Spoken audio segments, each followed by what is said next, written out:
So yun, sa assessment ko, medyo delikado talaga yung current walkway. Ito, another ano na naman, part ng walkway na medyo madilim. Tsaka uneven yung mismong lakaran ng tao.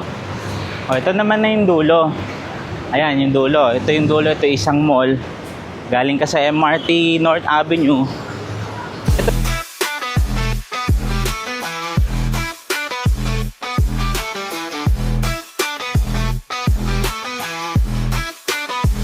So ito yung isa sa walkway na tinukoy ng DOTR na magdudugtong mula sa isang mall hanggang pupunta ron sa isang mall na lakaran ng mga tao at babaan din mula North Avenue Station papunta doon sa isang mall. Makikita nyo naman, medyo kulang sa ilaw, medyo delikado rito paggabi at yung amoy. Merong kanal dito na talaga namang napaka-sangsang sa amoy. Kung ikaw ay isang commuter, talaga namang hindi talaga komportable kapag ikay dumaan dito sa lugar.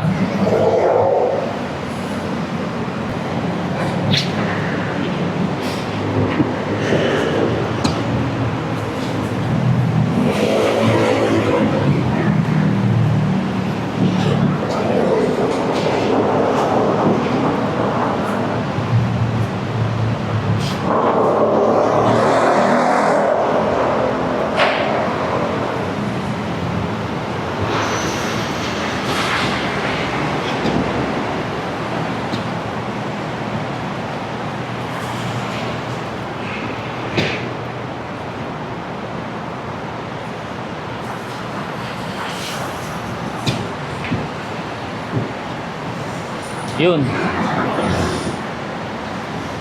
Medyo magkocross ka na ng konti pag ganun pa kanan. Wala na siyang diretso eh.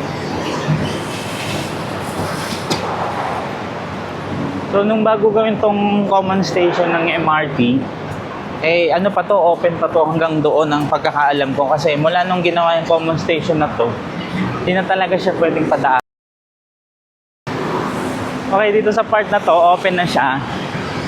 Medyo may hangin na may liwanag ng konti, pero pagdating kasi dito sa parteng ito, medyo hindi reliable yung lakaran kasi nga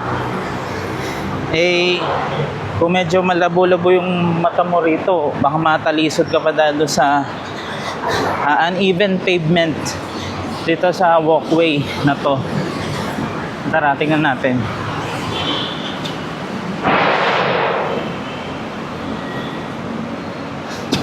So ito yung nag-viral nung nakaraan.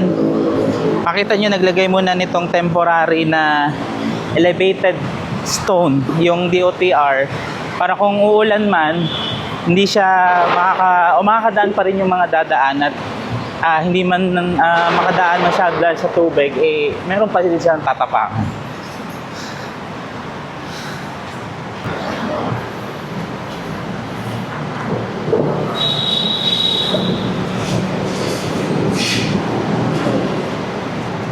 Ito, another ano na naman, part ng walkway na medyo madilim.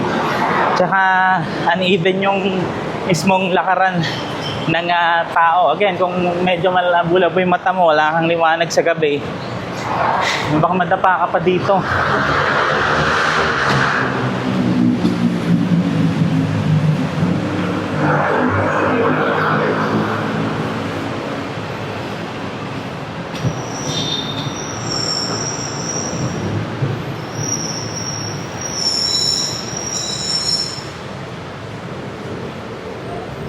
Ito, from there, sa halip na dumiretso, kailangan mo pang lumiko ng kaunti. Pero ito naman na yung dulo. Ito naman na yung dulo. Ayan, yung dulo. Ito yung dulo, ito isang mall. Galing ka sa MRT North Avenue. Ito na yung dulo niya. Napakita mo yan. Ito, may mga construction pa dito. But anyway, para doon sa mga commuter natin na dumadaan dito, kung ikaw yung isang commuter, ako minsan ko nang nasubukan maging commuter noong nakaraang araw, talagang mahirap sa isang commuter na pagod ka na doon sa biyahe mo, pagdating pa sa lalakaran mo, ganito pa yung sitwasyon. Sabi ng DOTR ay pagpaplanuhan nilang maigi para matapos kaagad etong covered walkway na ito, di maulanan yung mga commuter.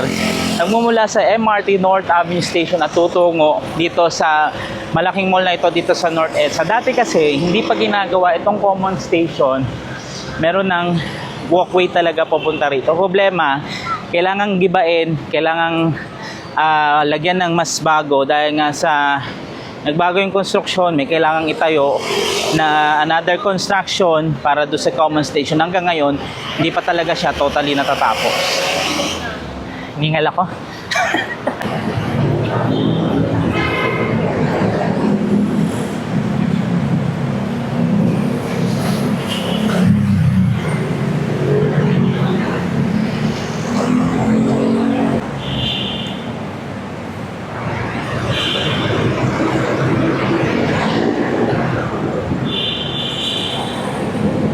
So yun, sa assessment ko, medyo delikado talaga yung current walkway na tinatahak ng ating mga commuter dito sa parte ng isang mall sa North EDSA.